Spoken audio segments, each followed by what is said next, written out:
அனைவருக்கும் வணக்கம். இப்போ எங்கே இருக்கிறீங்கன்னு பார்த்தீங்கன்னா கரூர் மாவட்டம் நொய்யலில் இருக்கோம். பார்த்திங்கன்னா தென்னை மரத்துக்கு ஒரு 6 மாதத்துக்கு முன்னாடி பார்த்திங்கன்னா இந்தியாவுக்கு உரம் வச்சுருக்காங்க. நல்லா ரிசல்ட்டு, குரம்பு கொட்டுற பிரச்சனை இல்லாதனால திரும்ப 2வது வாட்டி வைக்கிறாங்க. பார்த்திங்கன்னா மருந்து கலக்கியாச்சு. மருந்து கலக்கி இது வந்து பார்த்திங்கன்னா அடி உரம், இது பார்த்திங்கன்னா மருந்து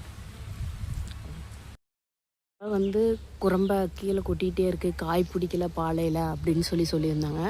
6 மாதத்துக்கு முன்னாடி நம்ம உரம் வச்சோம். இப்போ பார்த்திங்கன்னா குரம்பை கொட்டல, நல்லா பச்சை பிடிச்சிருக்குது, நல்லா இருக்குன்ட்டு திரும்ப 2வது வாட்டி வாங்கி வைக்கிறாங்க. இப்போ இது எந்த இடம்னு பார்த்திங்கன்னா கரூர் மாவட்டம் நொய்யலில். பார்த்தீங்கன்னா எப்படி ஊற்றணும்னா மரத்துலேருந்து 2 அடிக்கு தள்ளி ஒரு குழி போட்டு ஒரு மரத்துக்கு 2 லிட்டருன்னு சொல்லிட்டு ஊற்றணும்.